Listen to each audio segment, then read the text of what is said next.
لا اكيد مش هركز مع كاتب واسمع الاغاني اللي بيكتبها. مبسوط ان اسمي يتكتب جنب الناس العظيمه دي، ماليش دعوه بالقضيه. مغنيين المهرجانات دول مغنيين كبار جدا.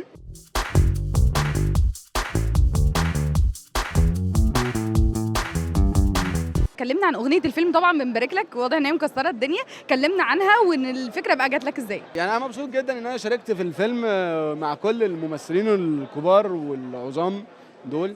بحب حسين فهمي جدا، بموت في احمد حاتم. حمزه العيري بحبه جدا. يعني كل الصناع دول انا مبسوط ان انا كنت جزء من العمل ده، ومبسوط ان اسمي يتكتب جنب الناس العظيمه دي. شفنا مشكله مع مسلم وطبعا فيها جدل كبير، ايه رايك في الموضوع ده؟ انا شايف ان يعني انا وجهه نظر انا المتواضعه جدا اللي ماليش دعوه باي حد وماليش دعوه بالقضيه.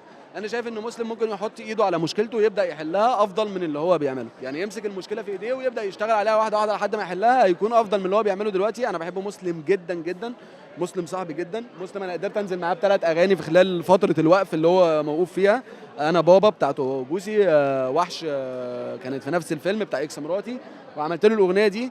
دايما بحاول اكون جنبه، وعشان اعمل معاه اغنيه بعدي على ناس كتير قوي، احل معاهم مشاكل كتير واستاذنهم عشان يكون موجود. يعني فرأيي مش ان انا ضد مسلم، لا بالعكس انا معاه جدا، بس نفسي ان هو يمسك المشكله في ايده ويبدا يشتغل على حلها. طب كلمنا عن ترشيح اغنيه ليك للجرامي، انت بتطلع العالميه ما شاء الله. ترشيح الجرامي انا مبسوط جدا، يعني انا مبسوط جدا بترشيحي للجرامي. ما كانش في بالي الموضوع، فاهماني؟ بس طالما ترشحنا يبقى في يوم من الايام هنحققها. طالما ربنا بعتها في طريقنا يبقى ان شاء الله في اغنيه مصريه هتحقق الجرامي، وان شاء الله اكون جزء من صناعتها. بعد تعاونك مع منير واصاله وعمرو دياب، ازاي بتشوف بعدها ان انت بتتعاون مع مغنيين مهرجانات؟